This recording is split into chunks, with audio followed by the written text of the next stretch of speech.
In a world where appearances deceive and intentions hide beneath smiles, one woman learned the most expensive lesson of her life. She believed she was in control. She believed she was making the deal of a lifetime. But by morning, she would realize that she wasn't the buyer. She was the product. This is the story of a night in the city, a fake check, and how a beautiful woman unknowingly paid a man to sleep with her. It was a warm Friday night in the heart of the city. The streets were buzzing, and the lights from the skyline glittered like a dream. Inside Club Verge, the air pulsed with bass and bodies. Entered Tasha, 27, stunning, smart, and ambitious.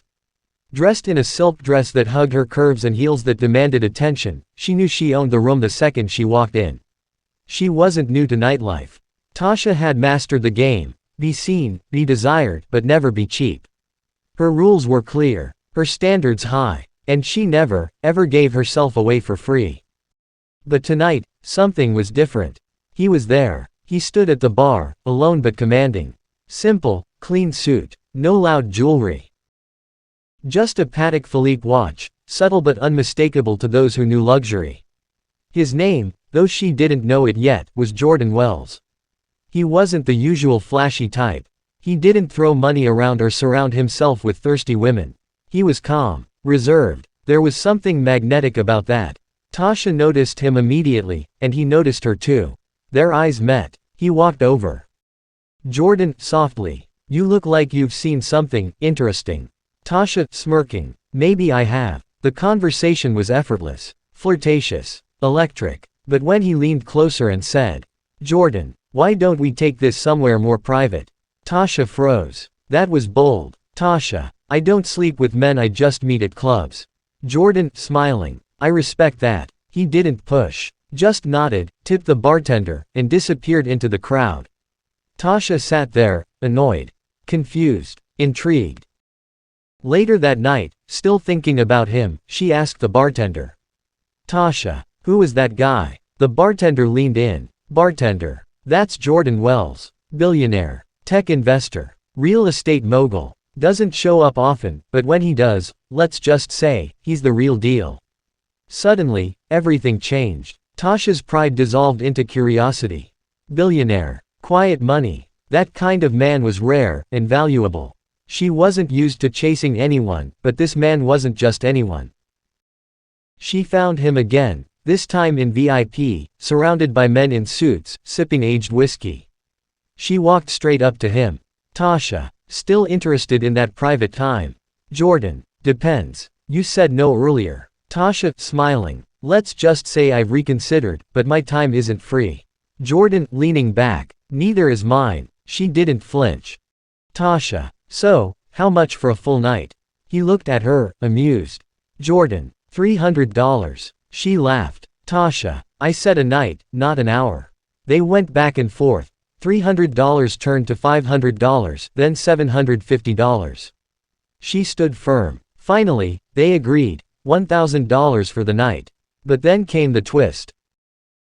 "Jordan, I only have a check. I can go cash it and come back." Tasha, interrupting. "No, just give me the check. Make it $1,400. I'll give you $400 cash back." He paused, looked her in the eye, and nodded. "Jordan, deal." They left the club together. Got into a sleek black car. Drove to a luxury hotel downtown. The night was everything she imagined. Lavish, intense, champagne, silk sheets. A man who knew how to touch, how to lead. It wasn't love. It was business. But it was good business. And as she drifted to sleep, she smiled to herself. $600 profit, a night of pleasure, and a billionaire in her bed. What more could she want? By dawn, he was gone. No note, no kiss, just silence, and the $1,400 check still on the table. She took a shower, dressed, and headed to the bank. Tasha, to herself, let's cash this and start the weekend right. She walked into the branch confidently, handed the check to the teller, and waited until the teller returned, holding the check. Teller, "Ma'am, I'm sorry, but this check is fake." Tasha, "What do you mean?" Teller, "It's counterfeit. No such account exists. It's worthless." She stood there, stunned. Her heart sank. She ran outside, tried calling his number, disconnected. Reality hit her like a train. She had paid him $400 for what she thought was a $1,000 night. Tasha sat in her car, shaking. Betrayed. Humiliated. She went through the night in her head, every word, every moment. How could she have been so stupid?